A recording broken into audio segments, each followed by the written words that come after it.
আসসালামু আলাইকুম এভরিওয়ান। আশা করি সকলে ভালো আছেন। তো আজকের ভিডিওতে আপনারা ফেসবুকে ফলো বাটন কিভাবে সেটআপ করবেন, অর্থাৎ অন্যরা যখন আপনার প্রোফাইলে আসবে, তখন আপনার প্রোফাইলে আসলে এখানে ফলো বাটন দেখতে পারবে।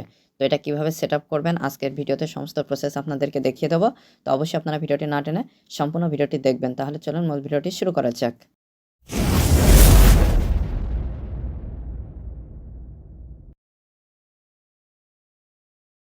তো প্রথমে আপনারা ফেসবুকে চলে আসবেন। আসার পর আপনাদের অ্যাকাউন্টটি লগইন করে নিবেন। তো আমার এখানে দেখতে পাচ্ছেন অলরেডি লগইন করা রয়েছে। তো আমি এখানে জাস্ট এই যে প্রোফাইল আইকন রয়েছে, এটার উপরে ক্লিক করে দিলাম। ক্লিক করে দেওয়ার পরে এখানে আপনারা পেয়ে যাবেন সেটিংস আইকন। এই যে গিয়ার যে আইকনটা দেখতে পাচ্ছেন, এইটার উপরে ক্লিক করে দিলে আপনারা সেটিংসে চলে আসবেন। তো সেটিংসে আসার পরে এখানে আপনারা স্ক্রল ডাউন করে একটু নিচে আসবেন। নিচে আসার পরে এখানে আপনারা পেয়ে যাবেন অডিয়েন্স অ্যান্ড ভিজিবিলিটি, এই সেকশনে how people find and contact you. তো এইখানে ক্লিক করে দেবেন। ক্লিক করে দেওয়ার পরে এখানে আপনারা পেয়ে যাচ্ছেন who can send you friend request. তো এখানে ক্লিক করে দেওয়ার পরে এখানে আপনাদের অনেকের আসলে এভরিওয়ান এটা সিলেক্ট থাকতে পারে। তো আপনারা জাস্ট ফ্রেন্ডস অফ ফ্রেন্ডস এটা সিলেক্ট করে সেভ বাটনে ক্লিক করে নেবেন। তো আমার এখানে অলরেডি কিন্তু ফ্রেন্ডস অফ ফ্রেন্ডস এটা সিলেক্ট করা রয়েছে। তো আমি এখান থেকে ব্যাকে চলে আসছি। ব্যাকে চলে আসার পরে এখান থেকে আবার ব্যাকে চলে আসবেন। আসার পরে স্ক্রল ডাউন করে আরেকটু নিচে আসলে অডিয়েন্স অ্যান্ড ভিজিবিলিটি, এই সেকশানে ফলোয়ার্স অ্যান্ড পাবলিক কন্টেন্ট নামে একটা সেটিংস পেয়ে যাবেন। তো জাস্ট এটার উপরে ক্লিক করে দেবেন।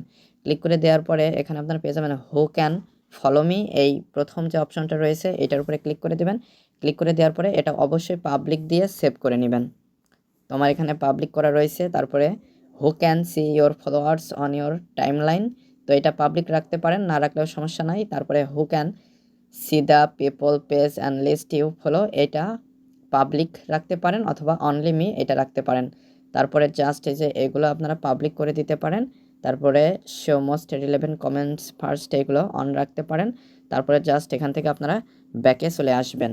তো ব্যাকে চলে আসার পরে আপনারা যখন এই যে নামের উপরে ক্লিক করে প্রোফাইলে আসবেন, প্রোফাইলে আসার পরে আপনারা এখানে এই যে থ্রি ডট দেখতে পাচ্ছেন, এই থ্রি ডটের উপরে ক্লিক করবেন।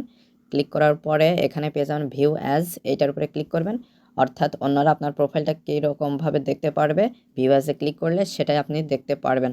তো এখানে দেখতে পাচ্ছেন ফলো বাটন শো করছে, অর্থাৎ অন্যরা যখন আপনার এই প্রোফাইলে প্রবেশ করবে তারা আপনার এখানে ফলো বাটন দেখতে পারবে এবং খুব সহজে তারা আপনাদেরকে ফলো দিতে পারবে। তো আশা করি মূল বিষয়টা বুঝতে পেরেছেন যে ফেসবুকে যে প্রোফাইল, এই প্রোফাইলে অন্যরা প্রবেশ করলে তারা ফলো বাটনটা দেখবে, এই ফলো বাটনটা কীভাবে সেট আপ করবেন। আশা করি মূল বিষয়টা বুঝতে পেরেছেন। তো আজকের ভিডিওটি এ পর্যন্তই। ভিডিও সংক্রান্ত কোনো মতামত থাকলে অবশ্যই কমেন্ট করে জানাবেন। আর যারা চ্যানেলটিতে নতুন এবং যারা এখনও চ্যানেলটি সাবস্ক্রাইব করেনি তারা অবশ্যই চ্যানেলটি সাবস্ক্রাইব করে আমাদের সাথেই থাকবেন। ধন্যবাদ সবাইকে।